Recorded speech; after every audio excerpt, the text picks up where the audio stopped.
Mulțumesc lui Dumnezeu pentru harul său minunat prin Iisus Hristos. Lăudat să fie Domnul pentru harul său minunat arătat în Hristos pentru mine, pentru tine. Mesajul meu este unul special, tema este eliberați din robia de păcat. Cuvântul lui Dumnezeu ne spune: voi erați morți în greșelile și în păcatele voastre în care trăiați odinioară, după mersul lumii acesteia, după Domnul puterilor, a văzduhului, a Dumnezeului care lucrează acum în fiii neascultării.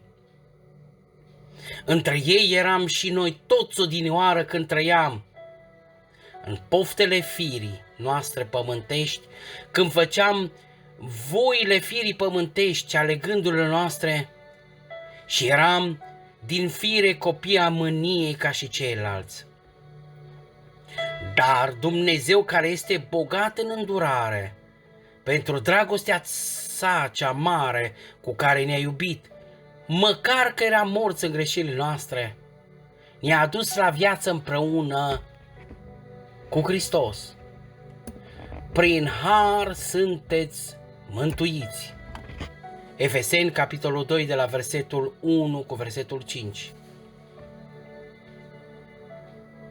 Apoi, mai departe, cuvântul lui Dumnezeu la Psalmul 51.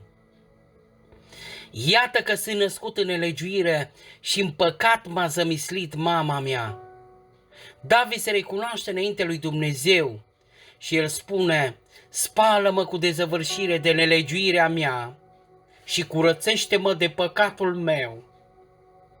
Domnul Iisus Hristos, când stătea pe cruce între doi tâlhari, la un moment dat un tâlhar spune: pentru noi este drept că primim răsplata cuvenită pentru fără de legile noastre, dar omul acesta n-a făcut niciun rău.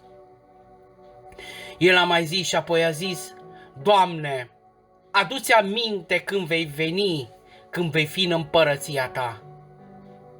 Este tâlharul de pe cruce. Și în poezia de Costache Ioanid spune: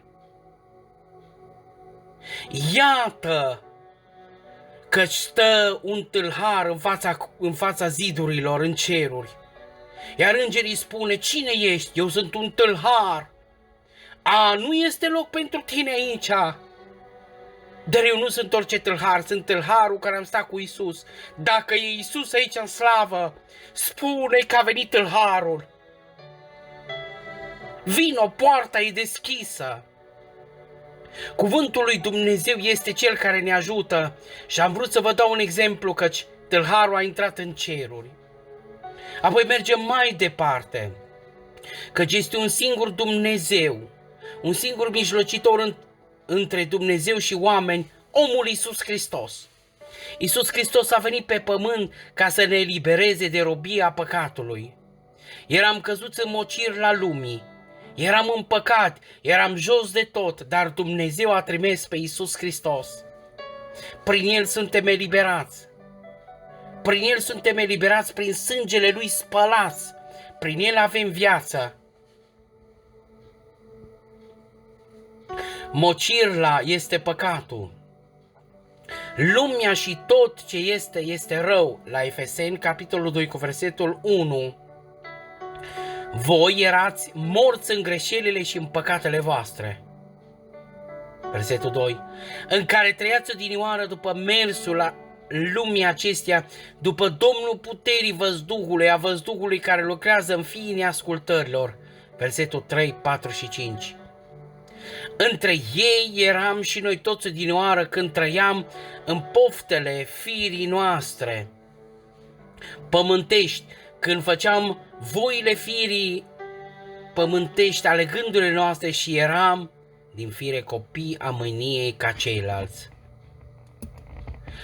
Dar Dumnezeu, care este bogat în îndurare, pentru dragostea sa cea mare cu care ne-a iubit, măcar că eram morți în greșelile noastre, ne-a adus la viață împreună cu Hristos. Prin har suntem mântuiți. Cuvântul lui Dumnezeu ne demonstrează clar cum noi eram în trecut, ce fel de viață trăiam.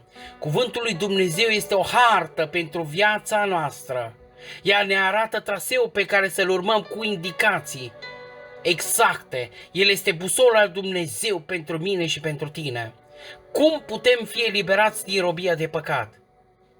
Făcând un pas spre Dumnezeu, chemând numele Lui dintr-o inimă sinceră și punctul final, crezând în Iisus Hristos ca Domn.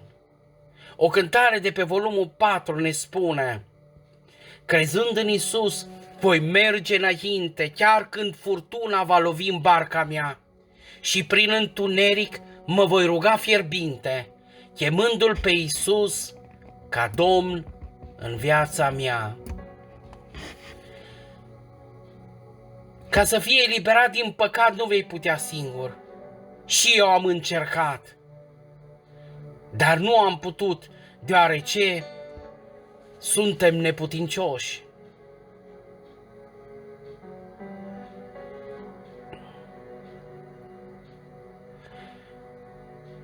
Cuvântul lui Dumnezeu ne spune la Psalmul 40: îmi pusesem nădejdea în Domnul, El s-a plecat spre mine și mi-a ascultat strigătele.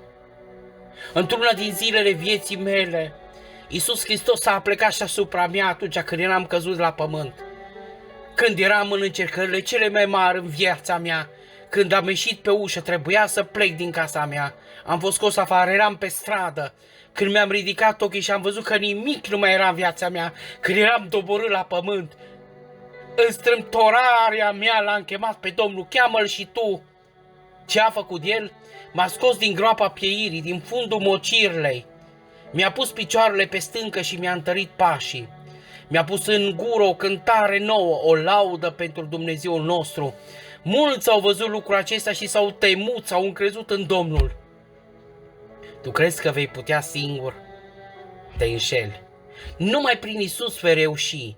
Nimeni nu te va putea elibera de păcat, doar Iisus. Vino la El acum. El te va elibera de starea ta cea grea de păcat. Vei fi eliberat și tu. Crede și aceasta va fi o neprihănire în viața ta și Dumnezeu să te binecuvânteze.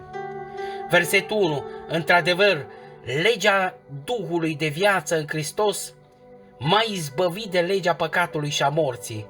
Căci lucru cu neputință legii, întrucât firea pământească făcea fără putere, Dumnezeu a osândit păcatul și firea pământească, trimițând din pricina păcatului însăși pe Fiul Său, Iisus Hristos, într-o fire asemănătoare cu a păcatului. Roman, capitolul 8, cu versetul 1 și 2. Dacă Dumnezeu ți-a vorbit prin acest mesaj, eu vreau să te rog să urmezi calea lui Dumnezeu. Încearcă, te rog, și fă un pas spre Dumnezeu și El va face doi spre tine. Încrede-te în Domnul și El te va ajuta. Crede acum, nu este greu. Hai, vino chiar acum la Dumnezeu și El să te ajute pe tine. Și harul Domnului nostru Iisus Hristos și dragostea lui Dumnezeu și împărtășirea Sfântului Duh să fie cu voi toți. Amin.